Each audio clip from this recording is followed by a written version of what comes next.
작년 가을 아들 가족이 여행을 마치고 돌아온 날입니다. 현관 도어락을 누르던 아들의 손이 멈췄습니다. 비밀번호가 바뀌어 있었죠.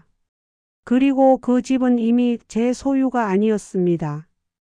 저는 위암 수술을 받고 퇴원하던 날 며느리에게 설거지 쌓였다는 전화를 받았습니다. 제가 30년을 일해 마련한 이 집에서 저는 그저 무료 식모였죠. 아들이 제주도로 떠난 답만 하루 만에 저는 이 집을 팔아버렸습니다. 저를 배신한 가족에게 던진 저의 마지막 선전포고. 이 통쾌한 복수극 지금부터 시작합니다. 안녕하세요. 제 이름은 이정순입니다. 지금은 이 작은 원룸에서 혼자 살고 있지만 저는 지난 10년간 아들 내외를 위해 제 모든 것을 바쳤던 어리석고 헌신적인 엄마였습니다. 혹시 지금 자식 눈치 보며 식은 밥 드시고 계신 분이 있다면 제 이야기가 끝까지 힘이 되기를 바랍니다. 제 삶은 오직 아들 정훈이 하나였습니다. 남편이 일찍 세상을 떠난 후 저는 억척같이 작은 가게를 운영하며 30평짜리 아파트를 제 이름으로 샀습니다. 그게 제가 가진 전부이자 자부심이었죠. 아들이 결혼하고 며느리 수경이가 들어왔을 때 제가 먼저 말했습니다. 얘들아, 너희들 편하게 살아라. 나는 방 하나만 있으면 돼 라고요. 그 말이 제 발목을 잡을 줄은 몰랐습니다. 처음에는 행복했습니다. 손주들 재롱도 받고요. 하지만 몇 달 지나지 않아 저는 공짜 가정부가 되어 있었습니다. 아침 5시에 일어나 밥을 차리고 손주들 등교 준비, 빨래, 청소. 며느리는 항상 저를 고용인 대하듯 차가운 눈빛으로 지시했습니다. 어머니, 6시 정각에 저녁 차려주세요. 애들 학원 시간 맞춰야 하니까요. 어머니, 우리 옷이랑 어머니 옷은 세탁기 따로 돌리세요. 옷감이 달라서요. 한 지붕 아래 사는데 빨래까지 따로 하라니.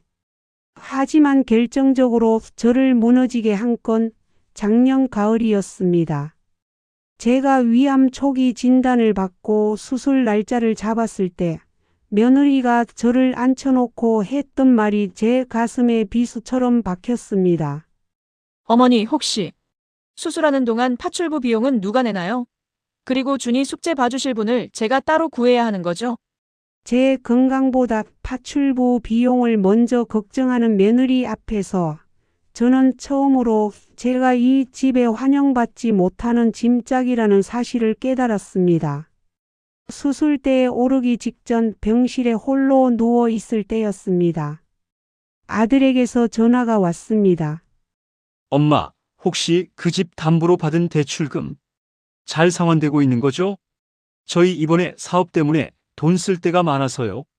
아들은 제 안부가 아닌 돈부터 물었습니다. 그때 저는 내가 이들을 위해 목숨을 바칠 필요가 있을까?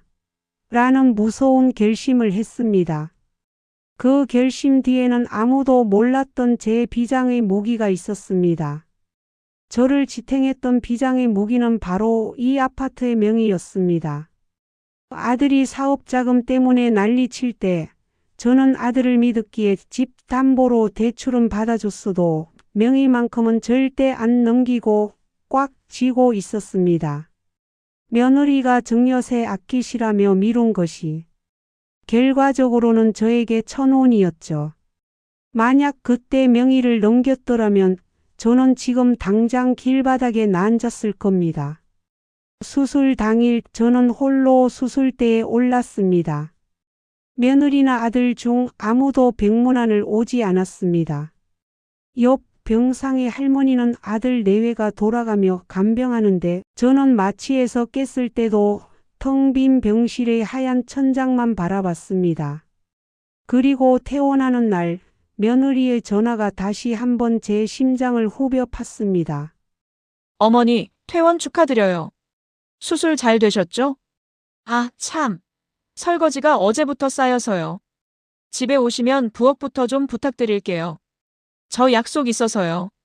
허리를 펴기도 힘들 만큼 고통스러웠지만 저는 아무 말도 하지 않았습니다. 대신 미소를 지으며 잘 다녀오라고 말했습니다. 며느리는 만족한 듯 전화를 끊었습니다. 그 미소 뒤로 저는 이제 내 인생을 위한 수술을 시작하리라 다짐했습니다.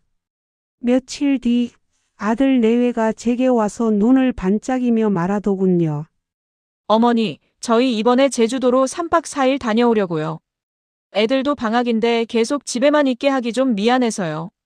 엄마는 이제 막 퇴원하셨잖아요. 집에서 편안하게 푹 쉬시는 게 가장 좋죠. 저희끼리 다녀오는 게 맞을 것 같아요. 말 그대로 가족 여행이니까요.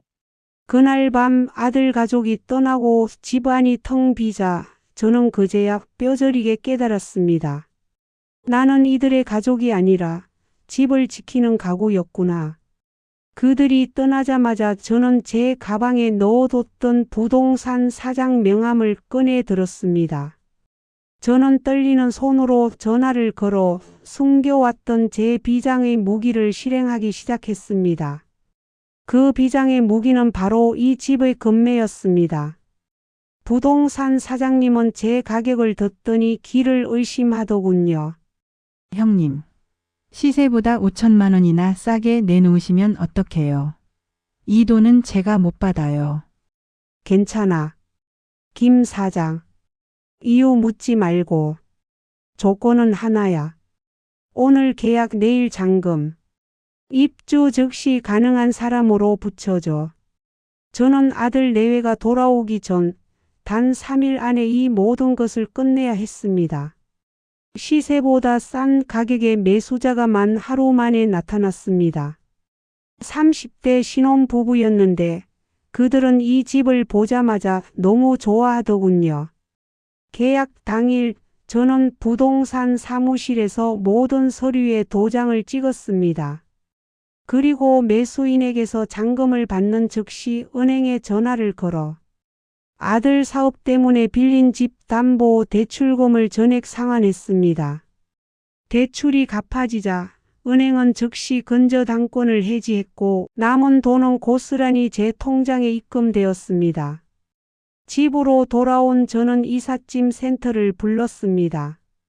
여기 있는 가구, 옷, 살림살이 전부 보관이사로 돌려주세요. 제 것 빼고는 다요. 그들의 물건이 트럭에 실려 나가는 모습을 보며 저는 10년간 쌓였던 억울함과 울분을 조금씩 털어냈습니다. 그리고 텅 빈 집, 거실, 며느리가 항상 어머니는 냄새 난다며 따로 앉으라던 구석 소파에 앉아 커피를 마셨습니다. 모든 짐을 빼낸 후 저는 도어락으로 향했습니다. 비밀번호를 바꿨습니다. 다음 날 아침 제주도에서 막 도착한 아들에게서 전화가 왔습니다.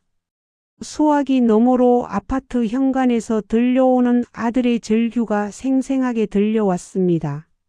엄마, 비밀번호가 안 맞아. 집이 잠겼어. 이게 무슨 일이야? 저는 그 절규를 들으며 지난 10년간 당했던 모든 수모를 보상받는 듯한 쾌감을 느꼈습니다. 아들의 전화에 저는 조용히 그리고 아주 단호하게 말했습니다. 정훈아, 그 집 팔았다. 너희들 돌아오기 전에 이미 잔금까지 다 치렀어. 너희 짐은 보관이사 센터에 맡겨놨으니 내가 돈 내고 찾아가거라. 아들은 말을 잇지 못했습니다. 잠시 후 전화를 뺏어던 며느리가 분노와 공포가 뒤섞인 목소리로 소리쳤습니다. 어머니, 저희 어떻게 살라고요? 대출은 어떻게 하셨어요? 저희 돈 어디 갔어요? 대출. 그건 매매 대금으로 내가 다 갚았다. 내 남편 사업 자금 때문에 낸 빚 내가 깨끗하게 청산했으니 고마워해라. 말도 안 돼. 명의는 왜 안 주셨어요? 저희한테 주기로 하셨잖아요. 저는 차가운 목소리로 마지막 일격을 날렸습니다. 내가 너희한테 줄게 했지 줬다고는 안 했다. 그리고 며느리야. 나 아플 때 파출부 비용 걱정하던 너희들에게 이 집을 줄 필요는 없다고 판단했다. 어머니, 죄송해요. 저희가 잘못했어요. 다시는 안 그럴게요. 제발 다시 돌아와 주세요. 늦었다. 너희는 가족 여행 갔지만 나는 이제 내 인생 여행을 떠날 거다.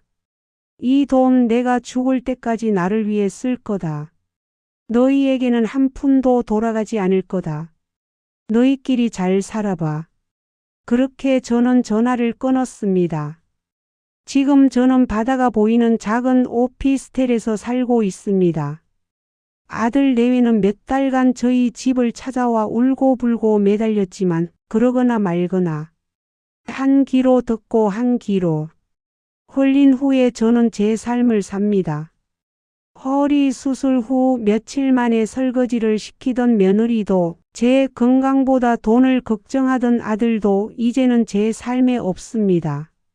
저는 매일 아침 바닷가를 산책하고 제가 좋아하는 꽃을 키우며 삽니다. 누구의 눈치도 보지 않고 육시에 밥을 차릴 필요도 없습니다. 여러분, 자식에게 헌신하는 것이 미덕이라고 배웠던 세월이었습니다. 하지만 내 몸이 아플 때 나를 지켜줄 수 있는 건 결국 내 이름으로 된 돈과 내가 내린 결단력입니다. 혹시 지금도 묵묵히 헌신하고 계신가요? 제발 자신을 위해 사세요. 여러분의 남은 인생은 누구의 엄마도 누구의 아내도 아닌 오직 여러분 자신의 것입니다.